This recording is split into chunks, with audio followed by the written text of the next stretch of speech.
At ngayong araw nga guys ay babalik na ako sa trabaho ko. Siyempre tatapusin ko itong mga trabaho ko dito sa Manukan. Siyempre magluluto ako lang nag-iisa pero okay lang yan. Sanay naman tayo sa pag-iisa. Sino ba ang walang mga ginagawa dyan? Hali kayo at samahan nyo ko para matapos ng trabaho ko. Ngayon guys, kakarating ko lang no. At nandito ako sa sa yung lagyan namin ng manok. Dito no. Bali mga 3 linggo na ako hindi nakapunta dito dahil nga ay nagkasakit nga ako no. At ngayon dahil okay na nga ako, malakas na yung pangatawan ko, buyag no. At siyempre hindi ko mapapayagan na hindi ako makapagtapos ng trabaho dito no. May mga lalagyan pa kasi ng mga grasa diyan no. Ayan. Yan mga US oil. Kinanglalagyan pa kasi yan at sa ngayon at tatrabahuin ko na ito at dahan-dahan lang no dahil nga ay galing pa ako sa sakit. May problema lang ako, yung ulam ko sana, pang inihaw, nalimutan ko, ay wala tayong magawa dyan dahil malimutin na talaga, no. Pero ngayon, okay lang yan, gulay na lang yung ulamin ko mamaya. Magtatrabaho muna ako guys.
So ayun po guys, dahil nga inalimutan ko yung isda na dapat ihawin ko, gulay na lang no, pero sakit naman tong gulay dahil maganda naman to sa katawan.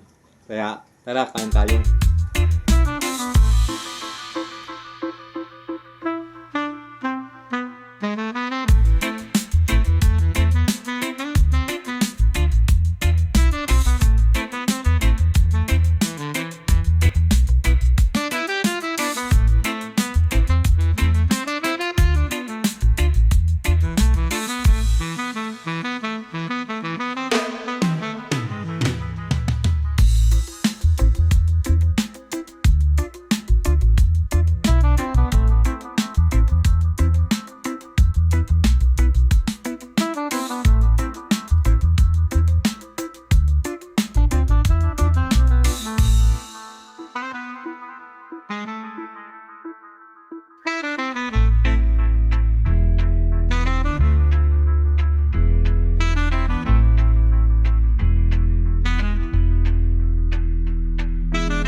So ayun guys, mag alas 4 na no at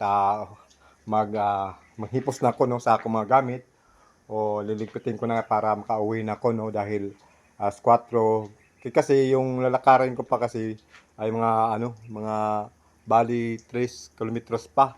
Maglalakad lang ako dahil wala naman talaga akong service no. At ito nga yung natapos guys, ayan, natapos na po diyan. Ayan, ito. Medyo nahihirapan lang ako kaunti, no? Kahit dahil ako nang nag-iisa.